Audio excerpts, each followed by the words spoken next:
Hello बच्चों, चलिए आज हम लोग फिर अपना हिंदी का क्लास शुरू करते हैं। और हम व्याकरण पढ़ रहे थे। व्याकरण में हमारा टॉपिक था शब्द के भेद। आज पढ़ेंगे उत्पत्ति के आधार पर शब्द के भेद। उत्पत्ति के आधार पर शब्द के कितने भेद हैं? उत्पत्ति के आधार पर शब्द के 5 भेद हैं। पहला तत्सम, दूसरा तद्भव, तीसरा देशज, चौथा विदेशज और 5वां संकर। वैसे बच्चों आप लोग बहुत सारे बुक में देखेंगे कि 4 ही भेद दिया रहता है, तत्सम, तद्भव, देशज, विदेशज। लेकिन आधुनिक युग में एक और भेद माने गए हैं और वो है संकर। चलिए अब हम लोग पहला देखते हैं तत्सम क्या है। तत्सम का अर्थ है उसके समान। तत्सम का अर्थ क्या है? उसके समान। संस्कृत भाषा हिंदी भाषा की जननी है तथा संस्कृत भाषा के असंख्य शब्द ज्यों के तो हिंदी में प्रयोग किए जाते हैं। बच्चों हम लोग जानते हैं कि संस्कृत भाषा तो प्रायः अन्य सभी भाषाओं की जननी कही जाती है, क्योंकि सभी भाषाओं का जन्म संस्कृत भाषा से हुआ है। परंतु हिंदी में बहुत सारे ऐसे शब्द हैं जो संस्कृत के शब्द मूल रूप से होते हैं, परंतु हिंदी में ज्यों के त्यों प्रयोग किए जाते हैं। तो वैसे शब्द जो हिंदी में प्रयोग किए जाते हैं परंतु अपना रूप नहीं बदलते, वो मूल रूप से संस्कृत के होते हैं, क्या कहलाते हैं? तत्सम कहलाते हैं। संस्कृत के इस प्रकार से हम कह सकते हैं कि संस्कृत के मूल शब्द को ही तत्सम कहते हैं। जैसे आम्र, जैसे पुष्प, नृत्य, प्रथम, पुत्र इत्यादि। इस प्रकार से हम क्या देखते हैं? आम्र, पुष्प, नृत्य, प्रथम, पुत्र, यह सारे संस्कृत के शब्द हैं, परंतु आप गौर करते होंगे कि हिंदी में भी हम इन शब्दों का प्रयोग करते हैं। दूसरा आता है तद्भव। तद्भव का अर्थ है उससे उत्पन्न। हिंदी भाषा में संस्कृत से अनेक शब्द अपने मूल रूप में ही आए हैं, जैसा कि हम लोगों ने तत्सम में पढ़ा, परंतु बहुत सारे ऐसे शब्द हैं जो अपने रूप हिंदी में आकर बदल देते हैं, वैसे शब्द तद्भव कहलाते हैं। संस्कृत के जो शब्द अपने परिवर्तित रूप में हिंदी में प्रयोग किए जाने लगे उन्हें ही तद्भव शब्द कहा गया। इस प्रकार से बच्चों हम कह सकते हैं कि तत्सम के विकृत रूप को ही तद्भव कहते हैं। तत्सम के विकृत रूप को, विकृत रूप यानी बिगड़ा हुआ रूप, यानी बिगड़ा हुआ रूप तद्भव कहलाता है। जैसे अग्नि से आग, पुष्प से फूल, मयूर से मोर, काक से कौवा। इस प्रकार से ये सारे शब्द तद्भव हैं जो हिंदी में आकर संस्कृत से अपना रूप बदल दिए हैं। अब तीसरा है देशज। देशज का अर्थ है देश में उत्पन्न। देशज का अर्थ है देश में उत्पन्न। वैसे शब्द जिनका जन्म देश की बोलचाल की भाषा में हुआ है, वैसे शब्द ही देशज कहलाते हैं। हिंदी में बहुत सारे ऐसे शब्द हैं जो प्रयोग किए जाते हैं, परंतु उनकी उत्पत्ति का कोई स्रोत नहीं पता चलता, यानी वो बोलचाल की भाषा से बने हैं। ऐसे शब्द को हम देशज शब्द कहते हैं। तो इस प्रकार से हम कह सकते हैं कि बोलचाल की भाषाओं से हिंदी में आए शब्द देशज कहलाते हैं। जैसे खाट, पगड़ी, धोती, खिड़की, लोटा, पेट, झाड़ू इत्यादि।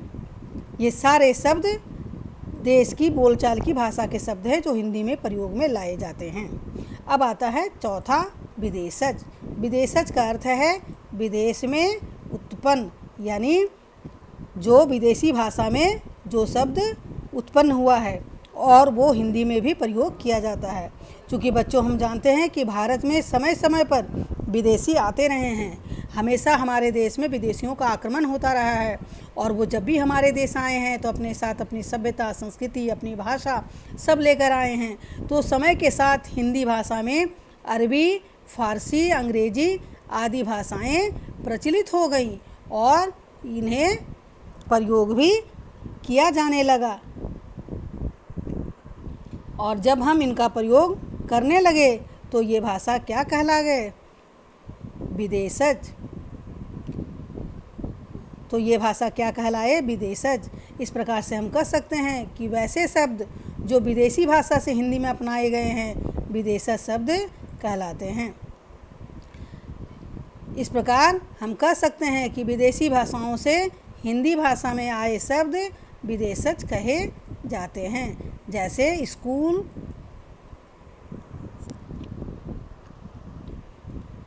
जैसे स्कूल, पेन,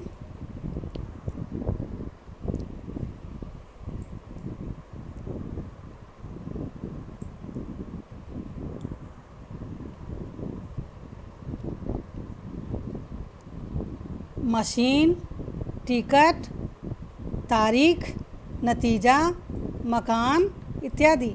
जैसे स्कूल, पेन, मशीन, टिकट ये सब इंग्लिश शब्द है यानी अंग्रेजी से आए हैं। तारीख, नतीजा, मकान इत्यादि फारसी शब्द हैं, अरबी फारसी से आए हैं। अब आता है पाँचवा संकर।